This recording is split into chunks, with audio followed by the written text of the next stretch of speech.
menyambut Ramadan ini apa aja sih yang harus kita persiapkan seperti itu? Ya, kalau secara sederhananya ya kita siapkan zahirnya dan batinnya, kan begitu ya. Kalau zahirnya itu berarti ya itu pembicaraannya dokter mungkin ya, tim-timnya biar sehat, itu nanti undang Pak Dokter di sini. Nah, yang tentu saja kita butuhkan atau kita bicarakan pada malam hari ini adalah persiapan secara ruhinya, secara spiritual, secara ruhiyahnya, bukan secara jasmaniyahnya atau badaniah. Nah, terkait dengan ini pertama adalah tentu saja kita hadirkan di dalam diri kita, dalam hati kita tentang kemuliaan dan keutamaan bulan Ramadan. Kalau kita menganggap itu hal-hal yang itu bulan yang biasa, maka kita tidak akan menyambutnya, kita tidak akan merasakan kebesarannya. Seperti misalnya kalau ada pejabat lewat, bagi orang yang tidak mengidolakannya itu dianggap mengganggu saja. Biasa saja atau bahkan dianggap mengganggu, gitu kan? Bikin macet. Nah, bikin macet. Begitu. Tapi bagi para mungkin fans boy-nya, bagi para pengidolanya, tentu saja itu akan disambut, kan begitu. Maka tergantung dari sikap batiniah kita. Bagaimana kita memandang, melihat bulan Ramadan itu. Kalau kita meyakininya, menghadirkannya sebagai sesuatu yang istimewa, ibaratnya manten tadi ya, maka tentu saja kita akan menyambutnya, kita akan bergembira ya menyambut. Tetapi di sini perlu saya sampaikan juga, barangkali nanti kadang-kadang ada podcast yang beredar, siapa yang berbahagia dengan datangnya bulan Ramadan maka dia akan diampuni dosanya. Itu tidak ada hadisnya, seperti itu tidak pernah ada. Tetapi bahwa berbahagia dengan datangnya bulan Ramadan itu pahala. Jawabannya iya. Soal keutamanya kayak apa, tidak ada hadisnya. Tapi berbahagia dengan datangnya bulan Ramadan, senang dengan datangnya bulan Ramadan, itu pahala. Quran mengatakan, ya, wa bi fadlillahi wa rahmatihi falyafrahu. Maka dengan anugerah Allah dan rahmat Allah maka adalah kalian bersukacita. Maknanya ketika orang itu sukacita dengan kehadiran Ramadan, berarti dia sukacita dengan anugerah Allah, sukacita dengan rahmat Allah, karena di situ ada rahmat Allah yang sangat besar. Maka itu diperintahkan oleh Allah untuk bersukacita. Kalau bersukacita dengan perkara yang haram itu haram, bersukacita dengan perkara yang kufur itu kufur, maka bersukacita dengan perkara yang ya baik, bersukacita dengan perkara yang mulia itu menjadi baik dan mulia. Kan seperti itu kaidahnya ya. Ar-ridho bil kufri kufrun. Ridho senang dengan kekufuran itu kufur. Waridho bil maksiati maksiat. Ridho senang dengan kemaksiatan mesti nggak ikut, ya itu juga maksiat. Begitu pula kalau senang ar-ridho wal farah, ridho dan bahagia dengan syariat Allah.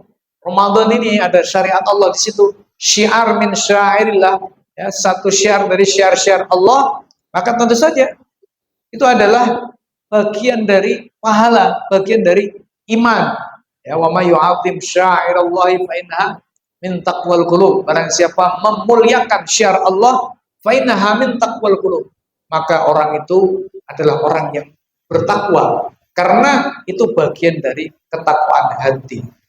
Jadi berarti maknanya penyambutan kita tidak dengan nyumet obor misalnya, atau kemudian dengan apa istilahnya ya, mungkin tarhib atau jalan kaki dan sebagainya, termasuk malam hari ini ya, tidak hanya dengan itu, tetapi yang terpenting adalah bagaimana menyiapkan ya di dalam hati kita bahwa ini adalah bulan yang Iya. mulia, bulan yang istimewa. Bahwa kita senangkan dalam hati kita bahwa kita menghadapi Ramadan. Jangan sampai kemudian dalam hati kita mengatakan, aduh puasa lagi, ini Ramadan lagi. Bukan, tapi kita senang. Ya, meskipun puasa itu ya lemes, tapi apa namanya senang. Ya. Jadi orang itu bersusah payah, ada kalanya senang, tapi ada kalanya senep, kan begitu. Nah ini susah payah memang di bulan Ramadan, tapi disertai dengan kesenangan. Kan faktanya begitu. Antum mencari duit susah payah, tapi seneng. Iya. Nah, kan begitu. Itu contohnya saja begitu.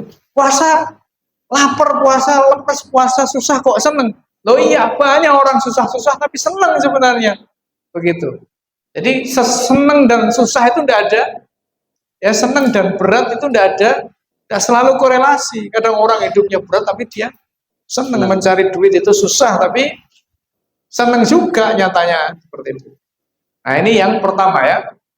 Yang kedua, secara hukumnya, artinya secara bekal hukum, nah kita juga tentu saja memiliki kewajiban secara fardhu ain untuk menyiapkan diri kita. Yang belum paham, ya berarti sudah harus mulai belajar ya, fikih puasa dengan benar. Apa saja yang kemudian diperlukan terkait dengan ya kewajiban atau fardu-fardunya puasa, termasuk juga sunnah-sunnahnya puasa, adab-adabnya puasa, ini perlu untuk kemudian dikaji ya. Silahkan baca-baca di ya banyaklah media yang bisa kita baca. Kemudian yang terakhir ya, cukup malam. Yang terakhir adalah ya bagaimana kemudian selama ya, di bulan puasa itu, di bulan Ramadan ini ya kita berusaha untuk kemudian menggunakannya atau memanfaatkannya sebaik-baiknya. Kecenderungan kita dan kebanyakan orang itu semangat di awal dan kendor di akhir. Ya memang begitulah manusia. Tetapi seharusnya tidak demikian. Nah, bagaimana caranya? Ya senantiasa dihadirkan bahwa ini bulan yang mulia, bulan yang mulia. Ya, maka tentu saja kita maksimalkan apa yang bisa kita maksimalkan di bulan puasa tersebut. Barangkali itu Mas Agus, Allah Subhanahu wa taala alam. Dari saya kurang lebihnya mohon maaf yang sebesar-besarnya. Assalamualaikum warahmatullahi Waalaikumsalam. Baik, Masya Allah ya, luar biasa sekali apa yang disampaikan oleh Kiai Usman, begitu rinci dan detail ya, sehingga sangat jelas sekali terkait kemuliaan bulan Ramadan, sehingga kita harus mempersiapkan dengan sebaik-baiknya.